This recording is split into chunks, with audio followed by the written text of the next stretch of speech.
si el cielo se volviera de piedra. En memoria de Leandro.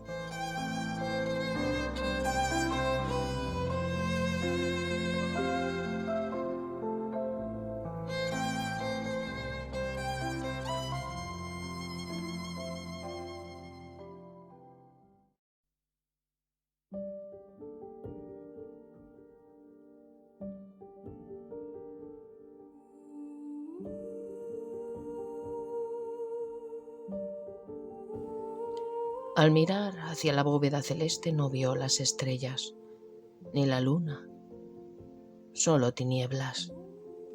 Era muy extraño, porque en lugar del firmamento, una materia opaca parecía impregnarlo todo.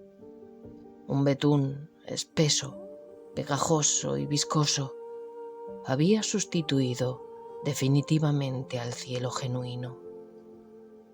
Tomás miró con el telescopio para cerciorarse de que lo que veía con sus ojos no era una alucinación.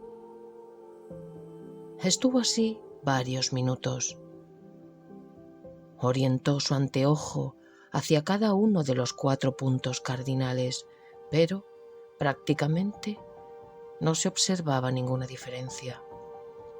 Miraba y volvía a mirar. Apartaba su vista y volvía a enfocar. Era como un golpe en su mejilla cada vez que observaba. Un nuevo guantazo le dañaba la vista. No podía ser, incluso aunque sus ojos lo estuvieran comprobando empíricamente. La observación era falsa, no podía ser cierto. El cielo, con todos y cada uno de los elementos que lo componen, había desaparecido.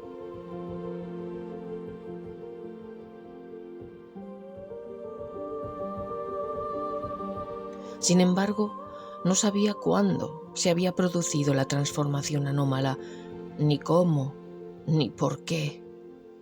Tomás era aficionado a la astronomía, estudioso y conocedor del cielo desde niño. Por eso comprendió que esa anormalidad rompía todas las reglas científicas y pensó si en realidad estaría soñando. Se volvió hacia la cama y observó el bulto del cuerpo de su mujer. No se movía. Escuchó atentamente. Tampoco podía sentir su respiración. Entonces, súbitamente, se dio cuenta de que, en realidad, no se escuchaba nada a su alrededor, ni afuera, en el pequeño jardín, ni más allá, en la calle. Las luces de las farolas alumbraban tibiamente el entorno. Eran el único foco de luz. El resto era oscuridad profunda, como una masa gelatinosa que envolvía el ambiente. Tomás llamó suavemente a su mujer que, dormida plácidamente sobre la cama a unos metros de la ventana, ignoraba la profunda desazón de su marido.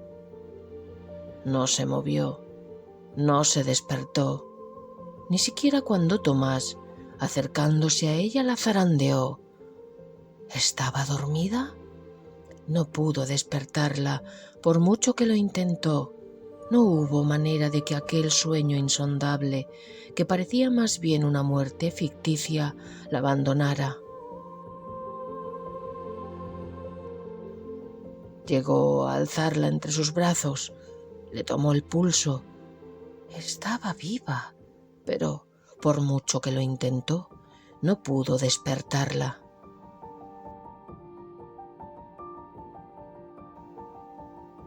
Gritó mientras la movía entre sus brazos. Sus gritos fueron intensificándose, o eso le pareció, debido al desgarro que sintió en su garganta, porque en realidad no pudo escuchar su propia voz. Miró por la ventana abierta a la nada, una nada que estaba burlándose de Tomás. En ese momento creyó firmemente que estaba soñando, pues solamente en una pesadilla el mundo, el entorno, se distorsiona de esa manera.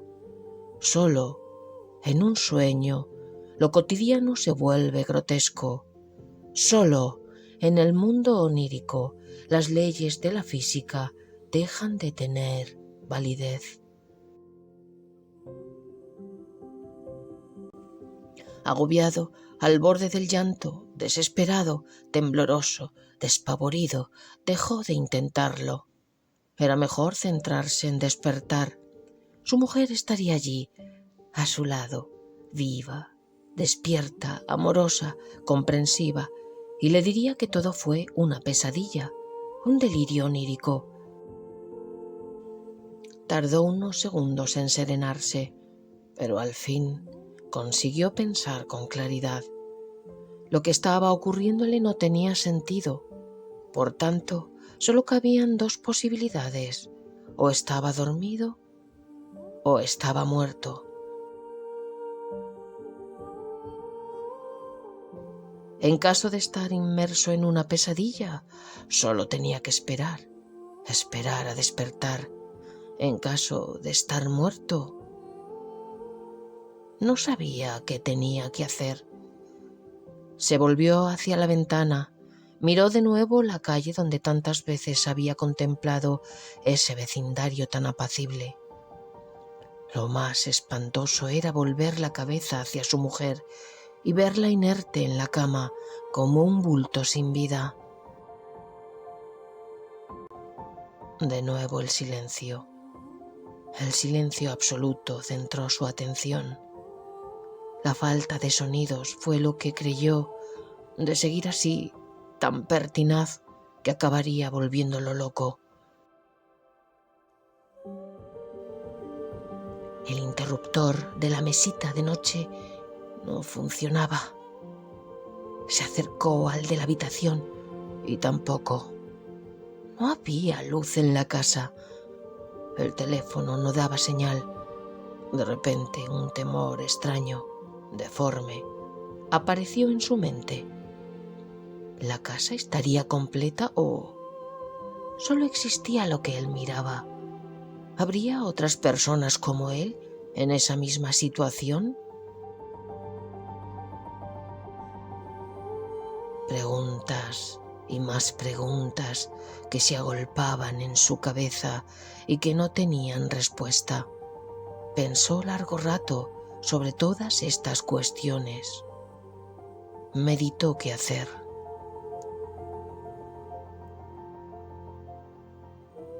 Tomó por fin una decisión.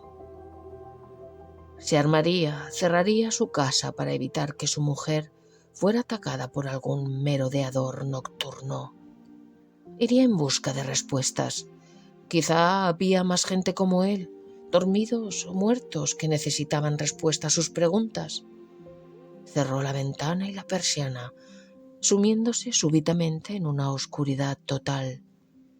A tientas, percibiendo de alguna forma el bulto de la cama, a pesar de que seguía sin escuchar la respiración de su mujer, bordeó por el pequeño pasillo entre la cama y la cómoda hasta llegar a la puerta de la habitación, que también cerró.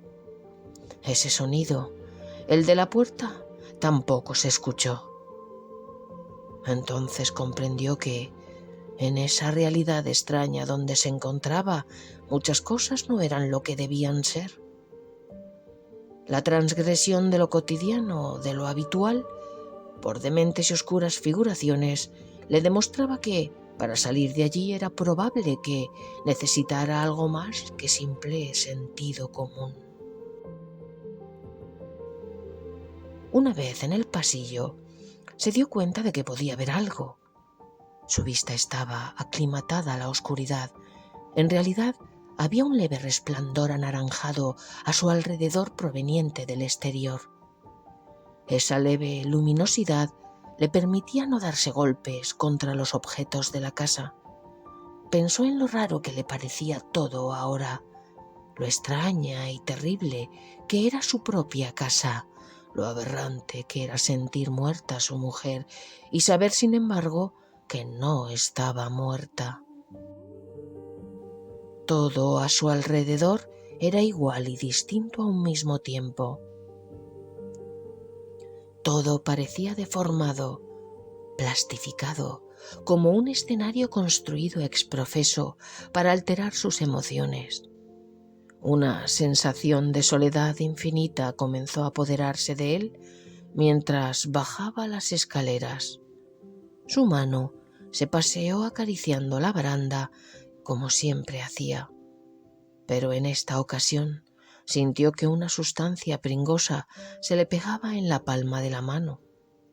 Se frotó con la otra mano y ésta se impregnó también. No podía ver con claridad el color de aquella pasta, pero le recordó a la sangre. Sin embargo, no estaba seguro, porque la oscuridad le impedía verlo bien.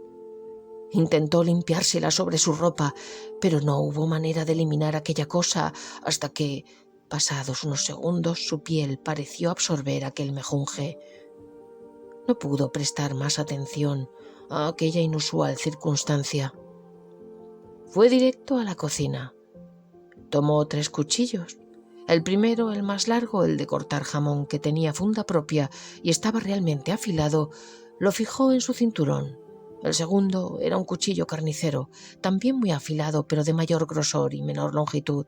Ese lo metió al otro lado del cinto.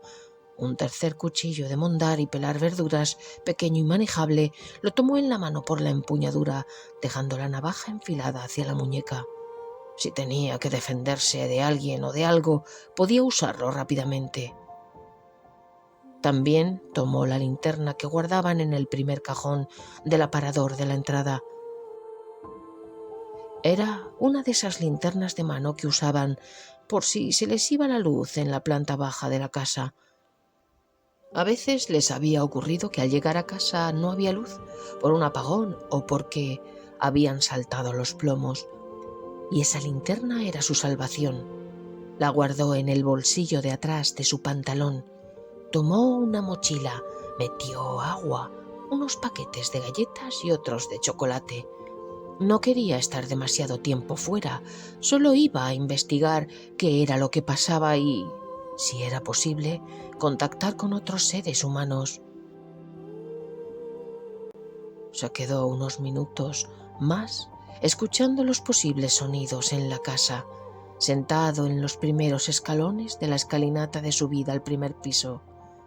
Intentó sentir lo que fuera que allí estaba pasando, pero nada percibió más que vacío, lleno de muebles, de objetos cotidianos que ahora parecían muertos. Respiró profundamente antes de decidirse a salir. Por fin abrió la puerta de su casa. Tenía miedo. En realidad tenía mucho miedo. Miró al cielo, ese horrible cielo que parecía estar compuesto de betún aplastado contra un muro. Una obra que, desde luego, se podía atribuir a algún torpe albañil sin destreza.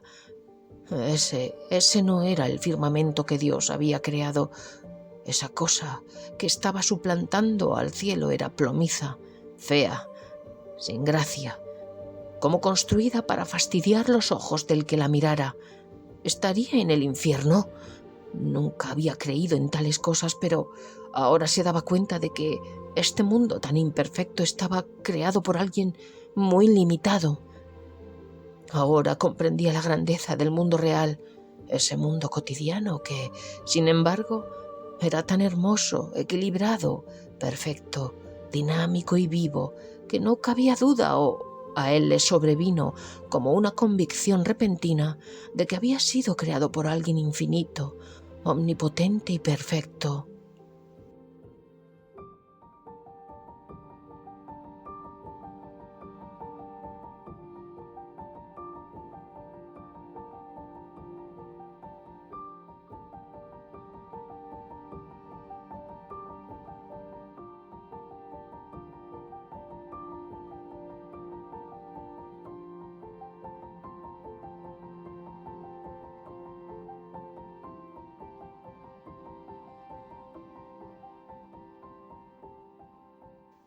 No había dado más que 2 pasos fuera de su casa, cuando en la calle de enfrente, bajo la farola, cuya tibieza era más bien una pantomima de luz, le pareció ver algo moverse. ¿Un gato? Unos ojos brillantes, blancos, pequeños y redondos, como dos puntos luminosos que lo miraban desde la oscuridad de unos matojos alrededor de la farola. Lo estaban observando. Se quedó quieto. Los ojos fueron reproduciéndose. Primero 4, después 6, enseguida más de 50. Tantos ojos lo observaban desde la profundidad de los jardines, de todas las casas, de los alrededores, que sintió pánico. Se dio media vuelta, subió los escalones que lo llevaban de nuevo a la puerta, pero la casa había desaparecido. En lugar de su casa había algo similar a una estructura de piedra, dura y fría, que estaba embadurnada del mismo y feo material del cielo. Entonces fue cuando el horror más absoluto lo invadió. No tenía salida. Debía seguir adelante, a pesar de que no sabía hacia dónde ir, porque aquellos ojos seguían mirándolo desde todos los ángulos. Sin embargo, no podía ver cuerpos que los sostuvieran, ni siquiera sombras de estos reflejadas en el suelo. No le quedaba otra opción que salir del recinto del jardín de la casa, o lo que fuera aquello.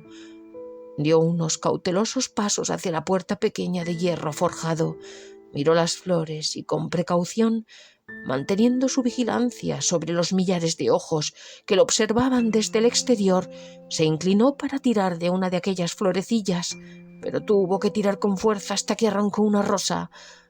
No entendía por qué le había costado tanto arrancar del tallo aquella flor. Al acercársela a la nariz, no pudo oler ningún perfume. Al acercársela a los ojos para verla mejor, lo comprendió. Aquello era falso. No era una rosa, era algo similar a una copia de silicona. Era dura y flexible, una imitación perfecta de una flor verdadera, pero sin perfume, sin vida. Se la metió en un bolsillo. Ya no podía evitarlo por más tiempo. Tenía que salir del recinto de su jardín, a pesar de que el temor a ser atacado por aquellos seres cuyos ojos eran lo único que podía ver, lo atemorizaba. Tembloroso, abrió la portezuela de su jardín. Su barrio estaba compuesto de casas unifamiliares muy similares entre sí, coquetas, de bonitos colores, con piscina trasera, una entrada para los coches que llevaba hacia un garaje y otra para las personas. Las había de todos los colores, casi todos los tamaños, pero la suya se había convertido en un bloque de cemento cerrado, uniforme, sin ventanas. Miró hacia la casa de su derecha. Estaba literalmente pegada a la suya, jardín con jardín. Respiró profundamente para serenarse y poder abrir la puertecilla metálica. De repente, en su cabeza, en la parte trasera de su cabeza, una voz en forma de susurro. ¿Seguro que quieres salir? Tomás se giró. No vio a nadie. Volvió a mirar a su alrededor. Ya no había ojos observándolo. Toda la calle de enfrente, la callejuela de su derecha y la que giraba en su izquierda estaban vacías. «¿Quién eres?», gritó. Nadie contestó, pero al fin escuchó su propia voz. Fue un alivio. Creía que iba a perder la cordura y comenzó a hablarse a sí mismo dando vueltas por el jardín. «Tranquilo, seguro que estás soñando. Tranquilízate. Ya verás cómo en cualquier momento te despiertas». A pesar del miedo, de la angustia por haber perdido a su mujer, su casa y la locura que sentía crecer en su interior, el hecho de escuchar su propia voz fue una especie de bálsamo para su cerebro. Tomó una piedra del suelo, de las que formaban parte de un pequeño linde del camino que atravesaba desde la entrada de la casa por todo el jardín hasta la puerta de salida. Se acercó a la puerta y, antes de abrirla para salir, tiró la piedra hacia adelante. Nada se escuchó, nada se movió. Una tras otra lanzó piedras a los arbustos y matorrales cercanos, a coches aparcados cerca de su puerta y al jardín de la casa de al lado. Nada, todo parecía muerto. Al compás de sus pedradas estériles gritaba: «¿Quién eres? ¿Qué quieres de mí? ¡Háblame! ¡Contesta!». Mientras continuaba con su absurdo lanzamiento de piedras contra todo lo que veía alcanzable. Unos minutos después, volvió a mirar a la casa de al lado. Creyó recordar que en esa casa vivía alguien, pero sus recuerdos eran remotos. Sus vecinos eran un matrimonio joven. ¿Tenían un bebé de unos meses? Un nombre venía a su cabeza con insistencia: Constance. «Creo que había una niña que se llamaba así», dijo en voz alta, reflexionando sobre esos recuerdos que, fugaces, aparecían como destellos remotos en su mente dormida. Tomás siempre se había preguntado por qué ese nombre para una pequeña bebé. Le parecía nombre de mujer adulta. Los vecinos debían estar durmiendo. Al mirar hacia la ventana del dormitorio vio una sombra moverse. Se sobresaltó. Miró con insistencia. Sacó los pequeños prismáticos de campo de su mochila. Efectivamente, una sombra se movía tras la cortina. Quien fuera se movía de forma extraña. Parecía alzar algo entre sus manos. ¿Estaba lanzando el cuerpo de la pequeña Constance? Sí, eso era. Se podía ver claramente cómo subía el pequeño cuerpecito. Lo zarandeaba, lo bajaba, lo volvía a subir, lo bajaba. Se volvía hacia el interior.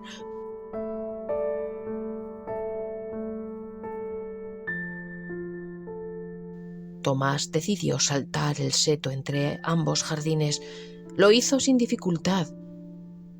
La figura de detrás de la opaca cortina abrió la ventana. ¿Era Claudia? ¿Llevaba en sus brazos su bebé? Lloraba desconsoladamente. Estaba como loca. Pero Tomás no podía escuchar sus gritos. Ella, asomándose un poco sin sobrepasar el marco de la ventana, lo miró y, alzando a su hijita, que parecía muerta, le animó a entrar en su casa. Pero Tomás no tenía nada claro que entrar en esa casa fuera a ayudarla. Si todo estaba ocurriendo como en su propia casa, el marido de Claudia y su hija estarían dormidos profundamente. Era una especie de coma profundo. No se les podía despertar.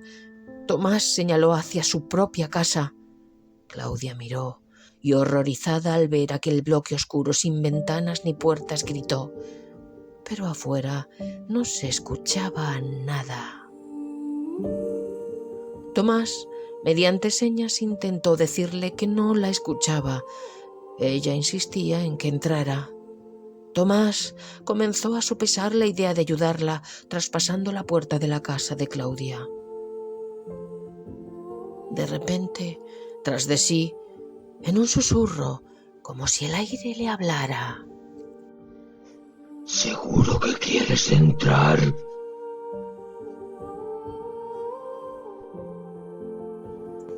Se volvió para ver quién le decía aquello, pero no vio a nadie.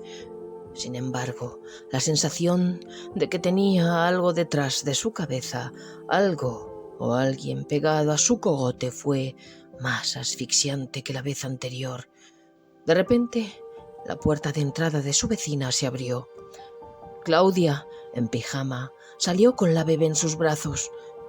En cuanto cruzó el umbral buscando la ayuda de Tomás, la pequeña Constance se transformó en una especie de roca oscura, parecida a la pumita.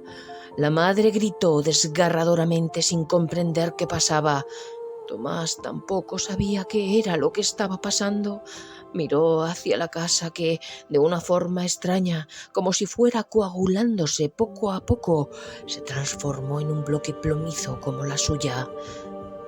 Claudia gritaba y gritaba, acercándose con la piedra en brazos hacia Tomás. Este la abrazó, evitando que se desplomara en el suelo. La mujer se había desmayado. y la niña había caído de sus brazos rompiéndose en 1000 pedacitos como si fuera un cristal. Pero lo más extraño de todo fue que al caer al suelo y romperse, no se escuchó un golpe, como era de esperar, sino un llanto profundo de dolor de bebé, que se reprodujo multiplicándose por unos segundos entre los trocitos rotos de la niña de piedra.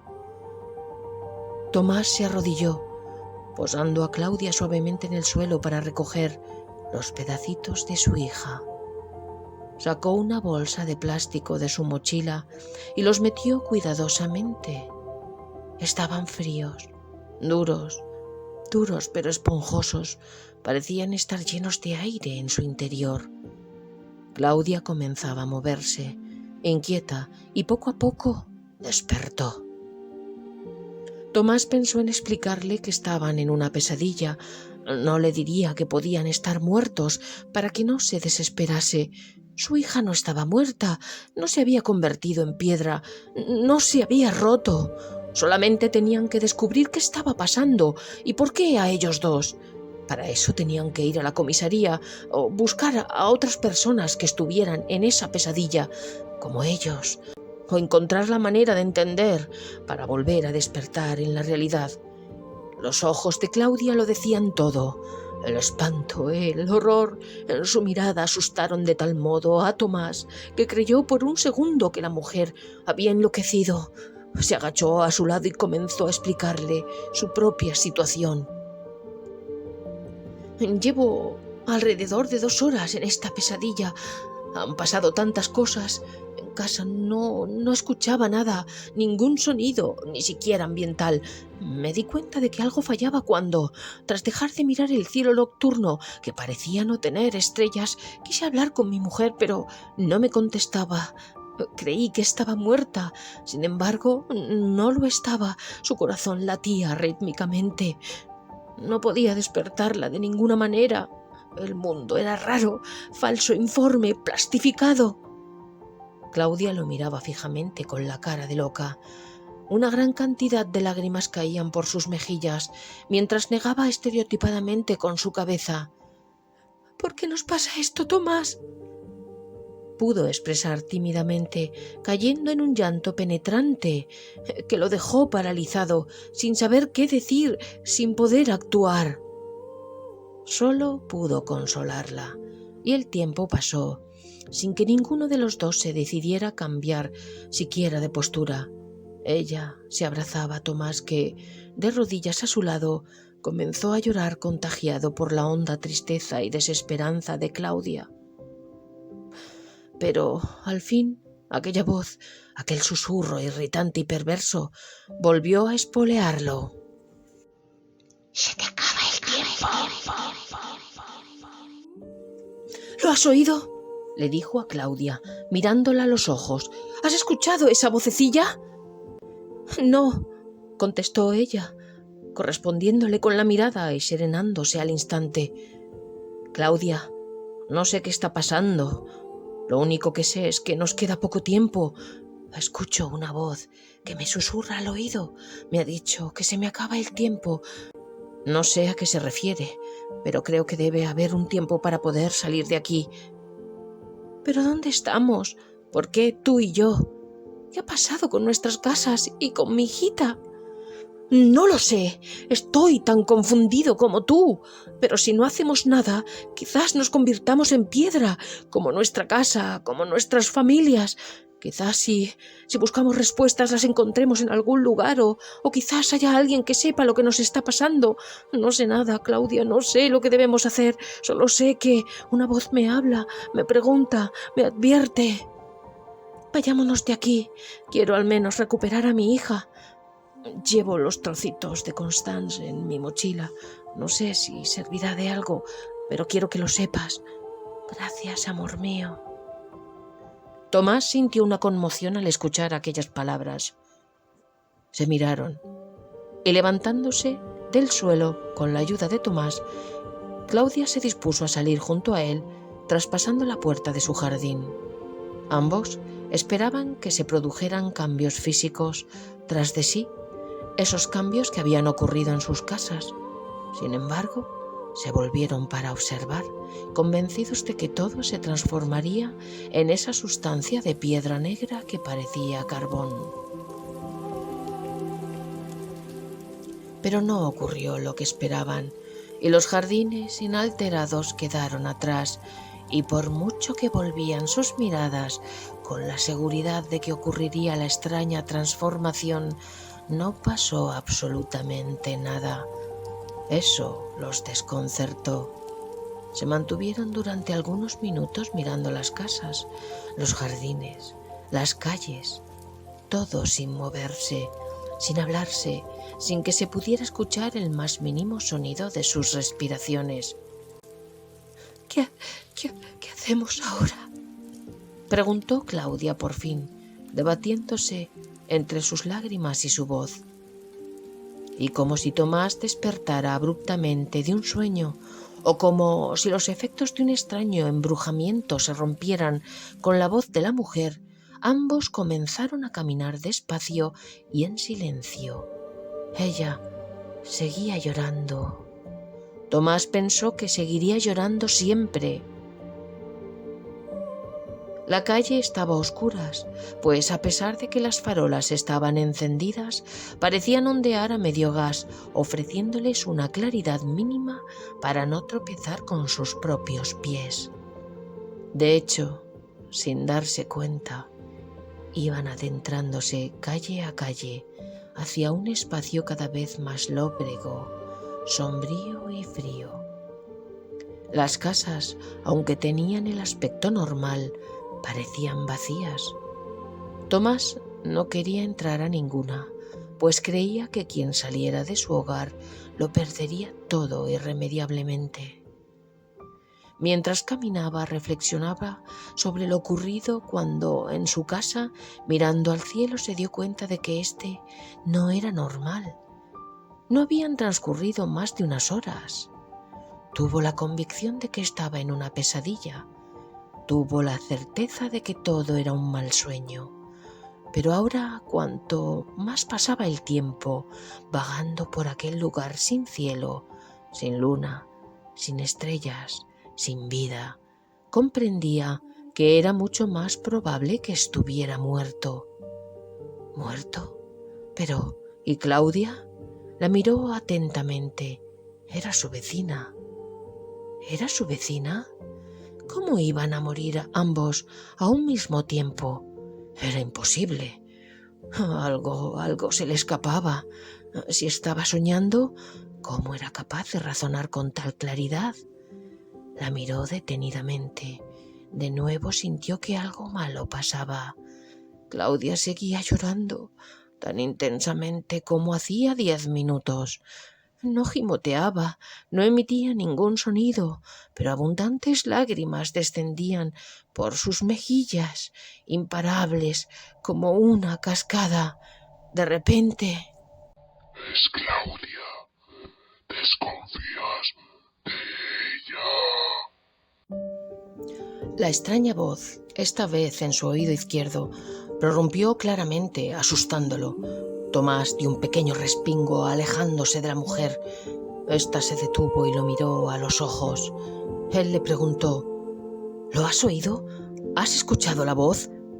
No, contestó sin dejar de llorar. Acabo de escuchar esa voz que te dije, Claudia.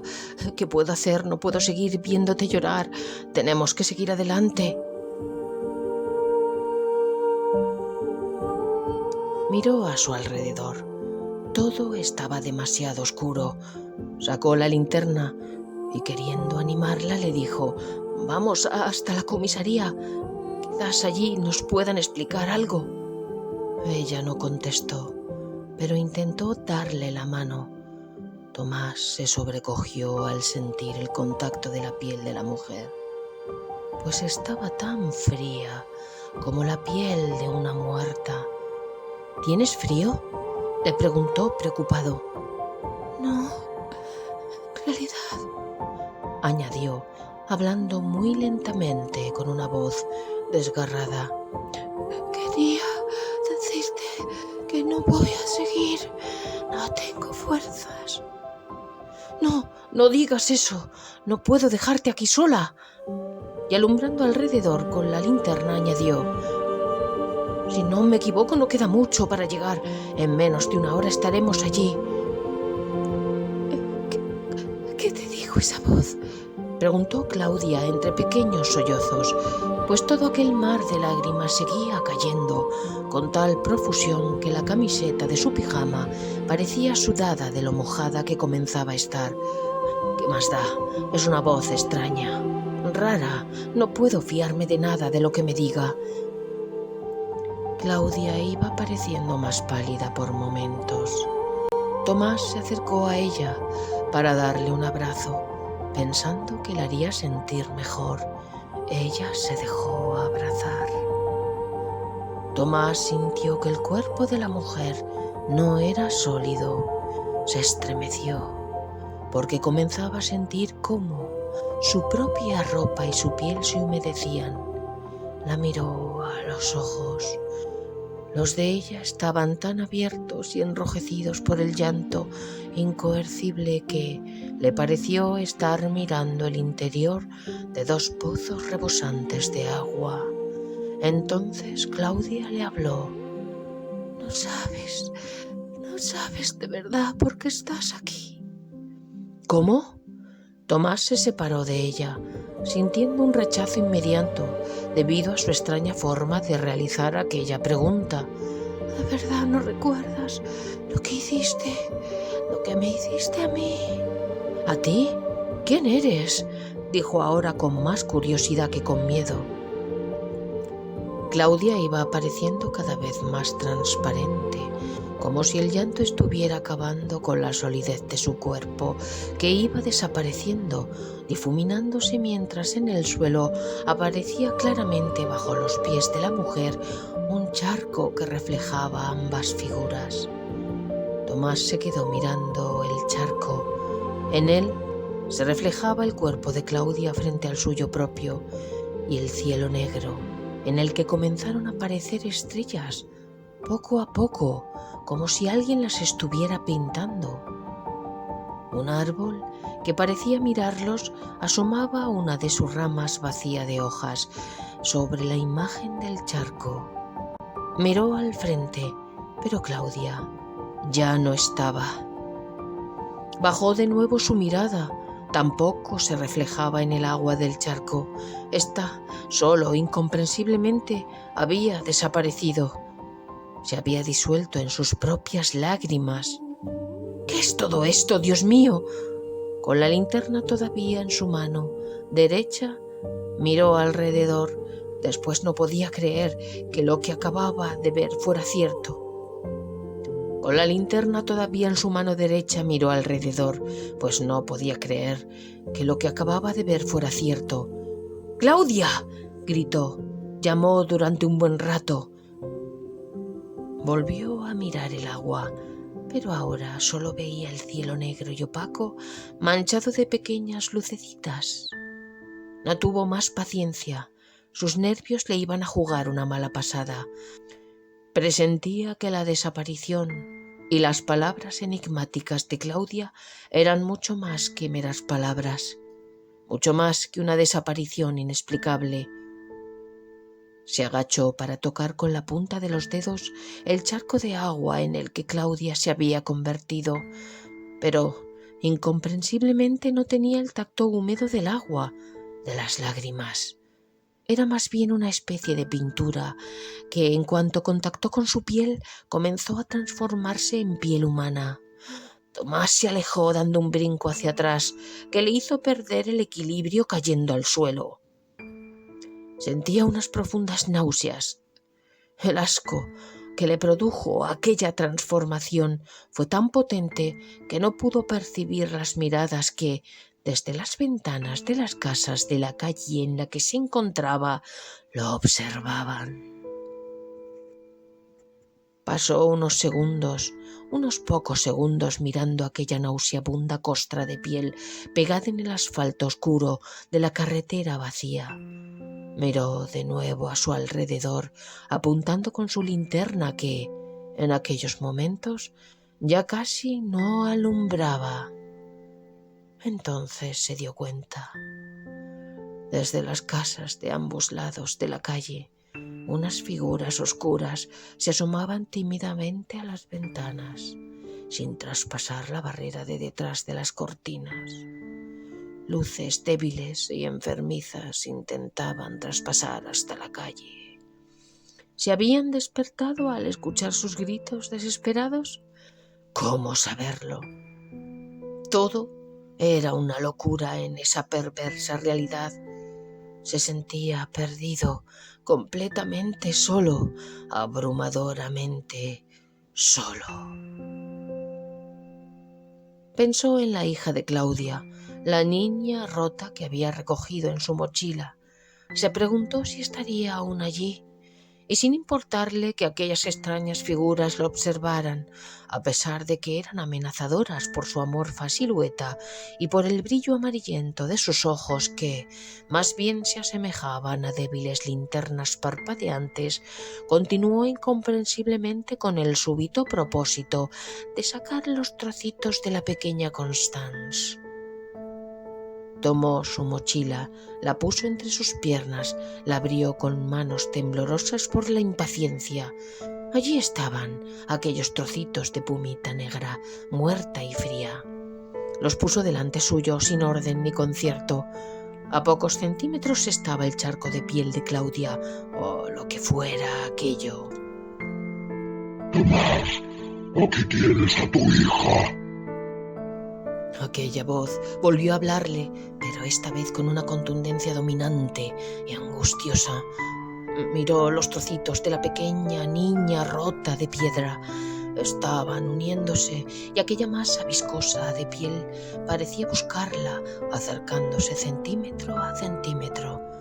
Cánticos desde las casas, desde aquellas sombras que parecían mecerse detrás de las cortinas, prorrumpieron abruptamente en una letanía sofocante. Él está a tu lado. Nunca estuvo a tu lado. Él está a tu lado.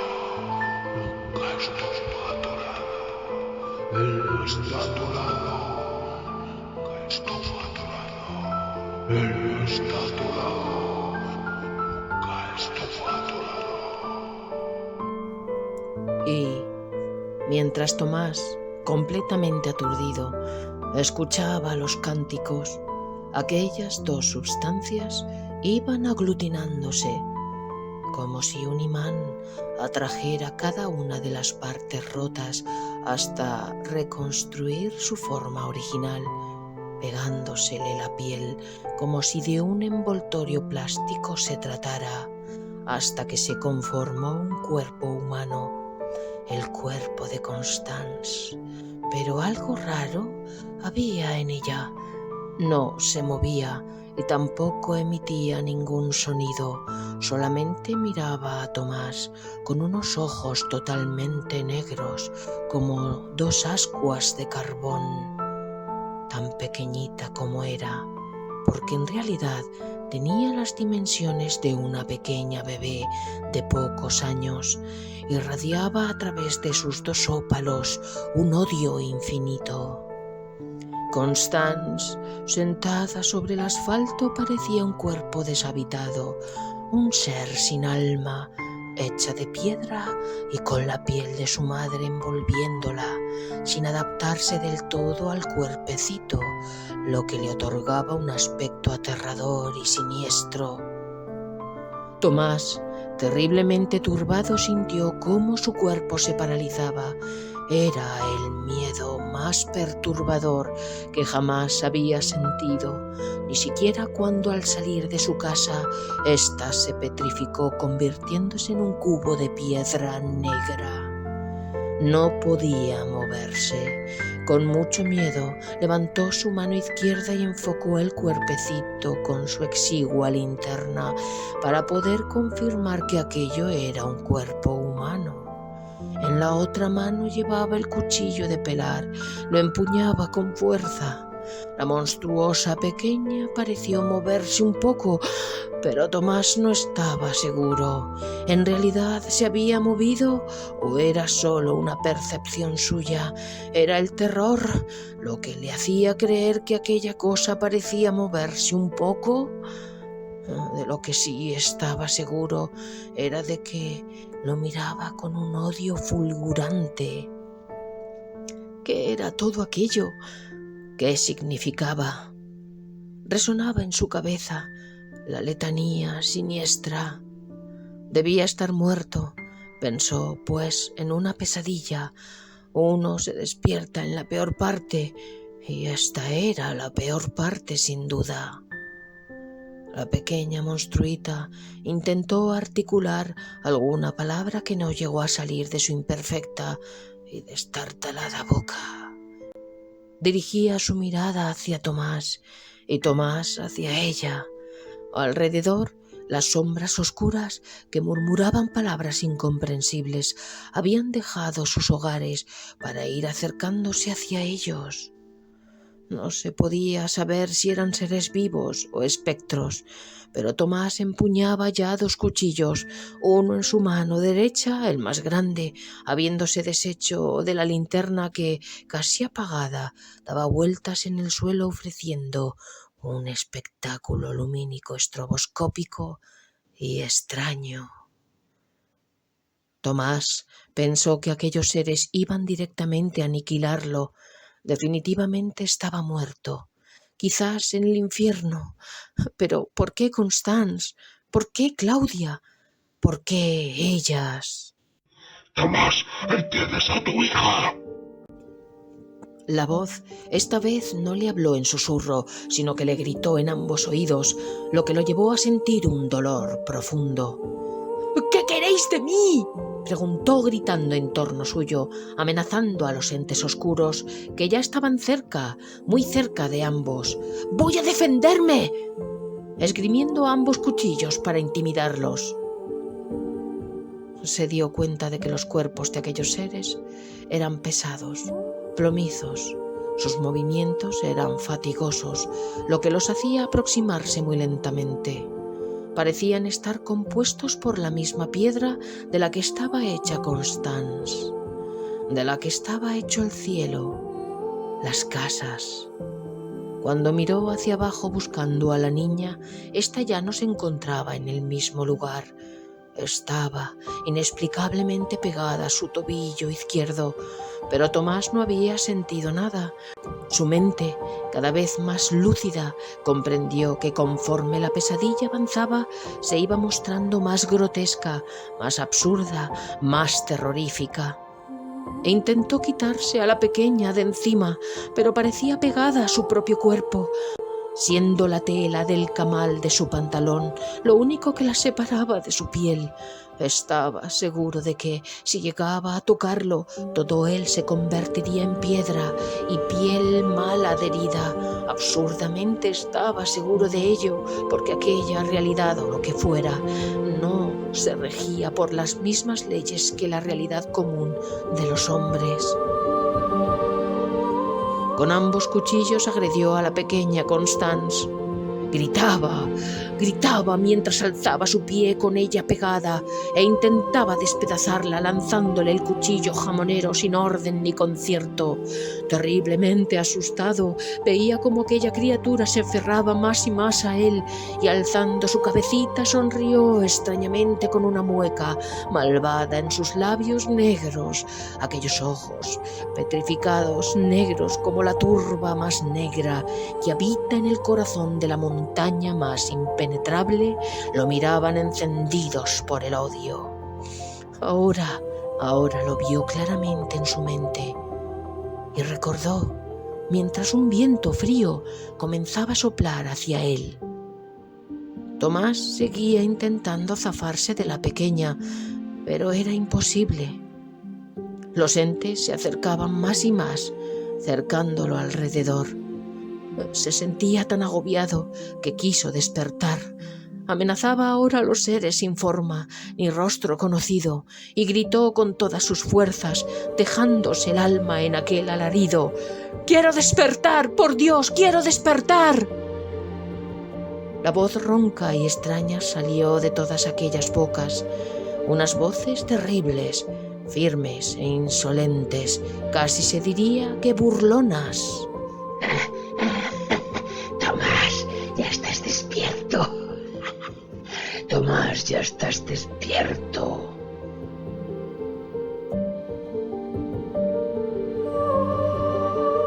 Uno de aquellos entes, acercándose más que el resto, lo tomó por la cabeza con ambas manos y pegando su terrible cabeza a la de Tomás, dijo sin mover los labios: Soy Claudia y esta es tu hija Constance. ¿Qué has hecho? ¿Qué has hecho, Tomás? ¿Qué has hecho?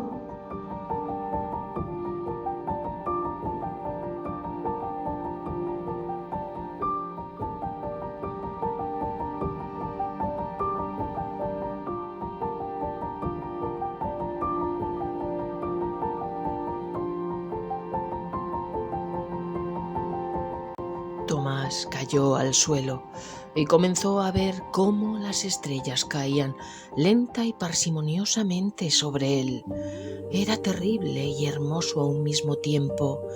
Entonces la calma se hizo a su alrededor. Desaparecieron los entes, la niña, Claudia, las casas, el barrio donde había vivido con ellas. Estaba paralizado, pero un sentimiento de paz se apoderó de él. Cada vez recordaba más cosas. Recordó estar mirando por la ventana. Recordó ver el cielo oscuro lleno de estrellas. Recordó cómo miró a su mujer dormida. Recordó cómo bajó las escaleras.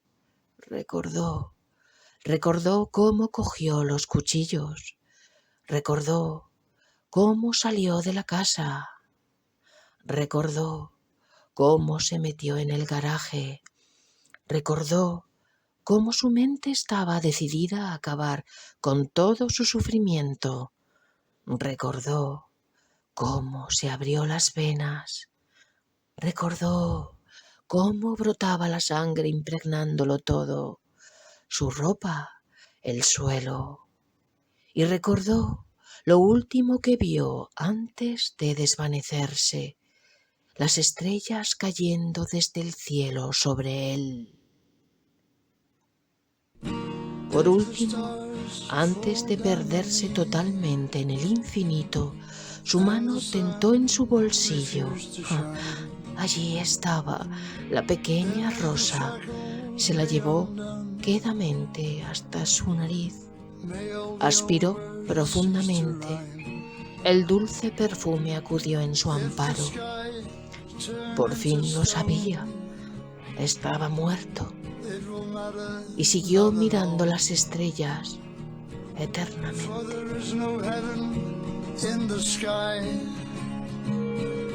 Hell does not wait for our downfall. Let the voice of reason shine. Let the fires vanish for all time. God traces in all unseen.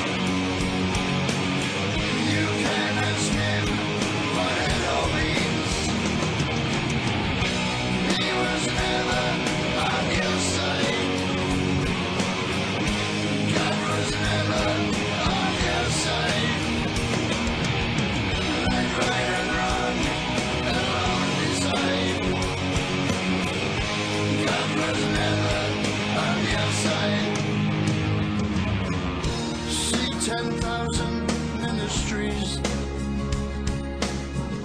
See the holy, righteous dogs. They claim to heal, but all they do is steal. Abuse your faith, cheat and rob. If God is wise, why is he still with these false prophets call him friend? Why is he silent? Is he blind?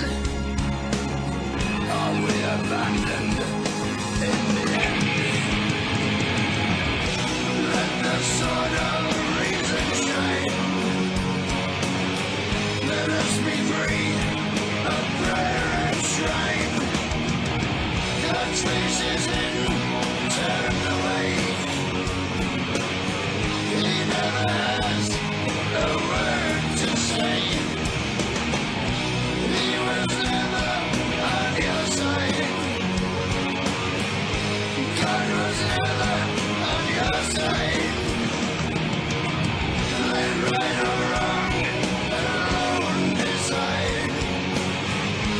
God was never on your side. No, no, no.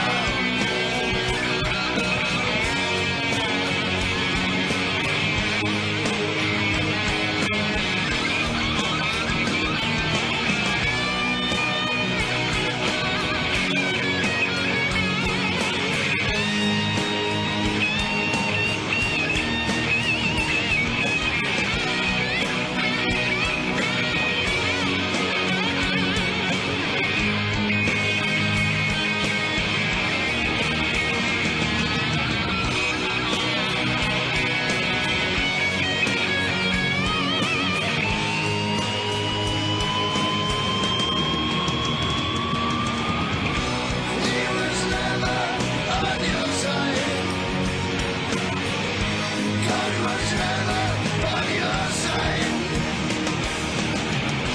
Never, never, never, never, never on your side. Never on your side. God was never on your side.